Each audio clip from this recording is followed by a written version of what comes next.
Ito po mga kababayan, si Dante Maravillas. Kahit Pasko ngayon, nagpost uli po yung papansin na congressman ng Batangas, si Libiste. Ayan, talagang pinanindigan na yung pagiging Kiko Barsaga 2.0. Siyang pumalit kay Kiko Barsaga. Yan na naman yung post niya. May go signal na ba si Secretary Vince para mailabas ang files? Dahil may taga-DPWH na nagbigay ng kopya para sa media. Nililinaw ko po na hindi sa akin nagmula ang nilalabas ng ibang media. Patunay ito na hindi po imbento ang mga files sapagkat may mga kopya ring nagmula pa sa DPWH. Pasalamatan po natin ang DPWH at si Secretary Vince dahil sa kanila ay malalaman na ng publiko ang nilalaman ng DPWH budget. Merry Christmas po sa inyong lahat. Papansin po, mga kababayan. Ito pa yung post niya, mga kababayan. Sabi diyan, Merry Christmas po sa inyong lahat. Nag-break muna tayo sa pagbabahagi ng mga files upang mag-Noche Buena kasamang aking ina at ang aming nanay Feli. Kahit na Pasko, napag-usapan pa rin namin ang trabaho, pinaalala ko sa aking ina ang aking bilin sa iba't ibang mga tao. Kung may mangyari sa akin, isapubliko ang lahat ng files na iniwan ko at tapusin ang ating sinimulang pagbabahagi ng impormasyon. Maligayang Pasko po sa ating lahat. Pinalalabas mga kababayan na baka matulad siya kay Cabral. Parang si Kiko Barsaga po. Nang mamatay si Cabral, ang sabi ni Kiko Barsaga, ako na ba niya ang isusunod na ipapapatay? Ganon mga kababayan, ka-assuming yung mga taong ito. Ganon din ang feeling ni Libiste. Kapag daw siya nawala, ilabas yung mga files. Yung mga files na yan nga, hindi na ma-authenticate. Kasi yung dapat na mag-authenticate, mga kababayan, patay na si Cabral. So, sino pang maniniwala ng hawak na files? Mga kababayan ni Libiste. Kaya tama si tama itong sinabi, pinost mga kababayan, ni Attorney Wilfredo Garrido. Nag-post naman kasi ng panibago. Ito yung post ni Libiste. Libiste releases Cabral docs but say Solons in list are not proponents. Hindi man na niya mga proponents yung nasa lista ng mga documents ni Cabral. Kaya sabi ni Attorney Wilfredo Garrido, the problem is you are not competent or qualified to interpret what the data mean. Even DPWH insiders such as Yusek Bernardo say that only Cabral understood how the allocables work. Inintay mo pa mamatay para ikaw ang makapagpaliwanag sa kalakaran. Hays! Malay namin, puro yan meow-meow. Tama po, mga kababayan. Malay natin, puro meow-meow. Kasi po, nasa kanya na pala, September pa, buhay pa si Cabral. Hindi man niya po nire-release yung lista. Ngayon lang niya nirelease. Hindi mo na matanong kung totoo yung hawak niyang files. Hindi mo na matanong si Cabral kasi patay na. So ang gustong mangyari mga kababayan ni Congressman Libiste, maniwala tayo sa lahat ng sasabihin niya. Tama po? Hindi man siya po competent para interpret yung mga data. Kahit nga yung mga insiders ng DPWH, tulad ni Yusek Bernardo, siya pa. Sabi ni Yusek Bernardo doon sa kanyang pag-testify sa Senado, ang may alaman niyan si Cabral talaga. Kami niya, iba man kasi yung trabaho namin, yung description ng trabaho namin. Si Cabral nasa planning, you see, nang i-release yung lista doon sa mga insertions, kasama pala yung nanay niya. Biglang kambyo si Libiste at sinabing, hindi naman niya lahat ng insertions masama.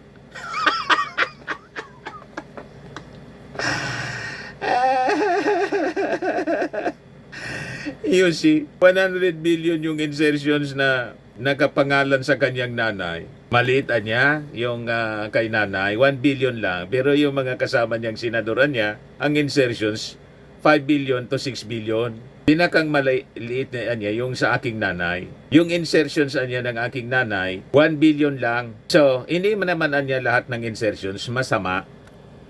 Kasi sabit yung nanay mo. Yan ang problema dito sa taong ito, mga kababayan. Kaya sabi ni Manang Jack mismo, sabi ni Enrico Roel Garcia, in layman's term, bida-bida. Sabi ni Michael Lodovico, Kong Liviste, some believes in you, but as you have lost credibility, a lot, and it means a lot don't trust you.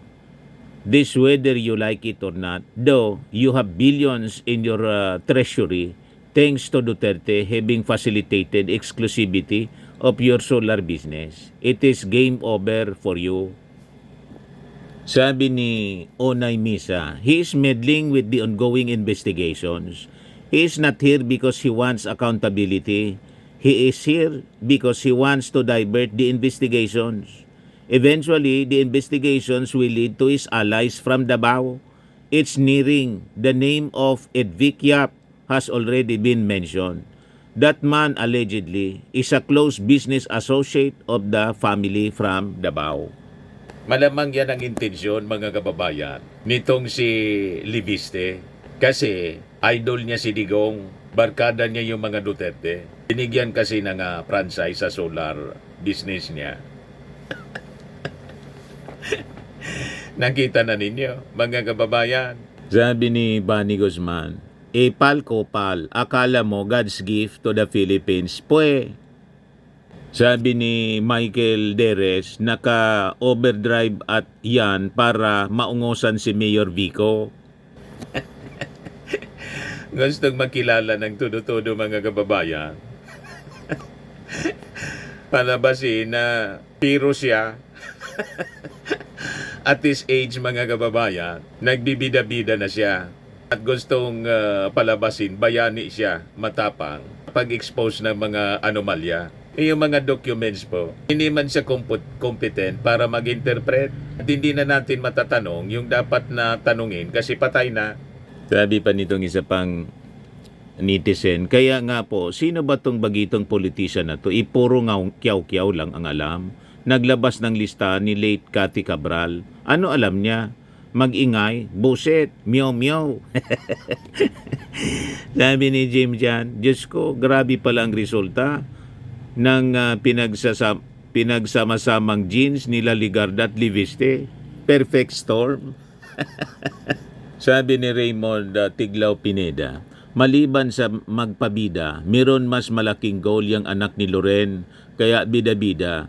Alam niya nga, pangkaraniwan Filipino, mababaw ang unawa. Madali niya sila mapaniwala na may pinupunto siya kahit wala. Sabi ni John Santos, sabi nga ni Cherry Hill, you're nothing but a second-rate, trying hard copycat, ginagaya si Meow Meow. Gagaya ka lang naman, yung abnormal pa yung gagayanin mo. May tama, mga kababayan. Di ba po? Sabi ni Bong Lim, hoy, patay na si Cabral. Paano pa malalaman kung authentic yung hawak mo? Inimbento mo na nga na si Kong Ridon may insertion sa 2025 budget. Kahit hindi pa siya congressman noon. Ano palko-pal, parang Kiko Barsaga lang. Dota ka rin pala.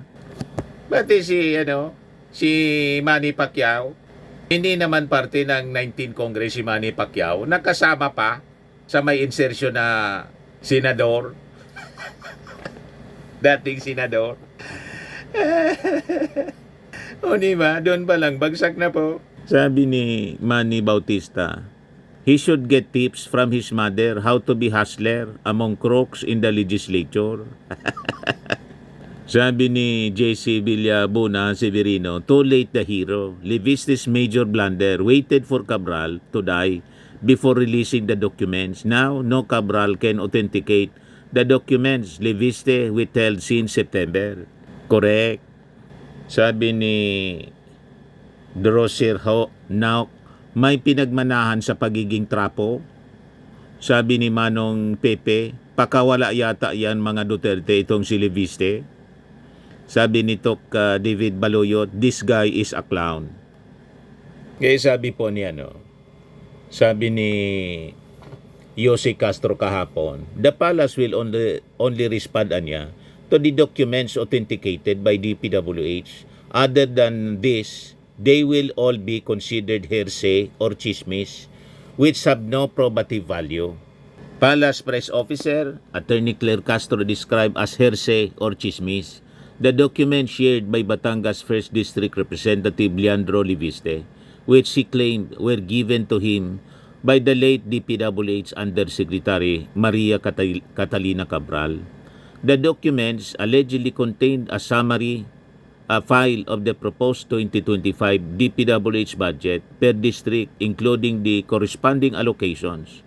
Castro stressed that Malacanang will only address documents that have been officially authenticated by the DPWH. Kaya wag natin papatulan po. Pasagi natin araw-araw yung mga pinagsasabi nitong pabidang Congress Mio 2.0 mga kababayan na si Leviste. Sige man lang po ang pabida para mapansin ng media. Iikot po, pa-interview sa DCRH, sa News 5, sa ABS-CBN, sa DCMN, kung sino-sino nasa mainstream media mga kababayan. Sige lang ang daldal niya at siging post para laging pinag-uusapan. Yung mga pinagsasabi niya, hindi man po authenticated. Kasi yung mag-authenticate niyan, si Cabral mismo, wala na po, patay na. Sabi ni Jonathan Ang, mandatory psychological test na dapat sa mga politicians. Sabi ni Celia, kapal mo sa Leviste, misayad, sige ka, kuda, sige toro, intangible, di naman legit yung docs mo, puro listahan na walang sustaining paliwanag, werto, notarized ng lawyer, lista lang ng palengke, yan, puro ka bida-bida, si Loren, may insertion 1 billion, o hanapin mo report, accomplishment yan, if true, pakita sa buong Pinas, paya ka kay kong Ridon, over-exaggerated ka, para kang asong ulol, kahol ng kahol, laviste, peste, Diyos ka, utak, didisit ka rin, garapal, o sikat ka na. Shut up. Hindi ba po? Kabata-batang politiko, nasira agad. Hindi in-advise ng maayos ni Loren Ligarda. Baka para din si Kiko Barsaga talaga na hindi na mapagsabihan ng nanay. Di ba? May sariling mundo, mga kababayan. But anyway, choice nila yan na masira, kaaga-aga pa, sa politika mga kababayan, kabata-bata, nabulok na agad. Ayan man lang po yung short video natin. Ako po si Dante Maravillas. Bye-bye. God bless.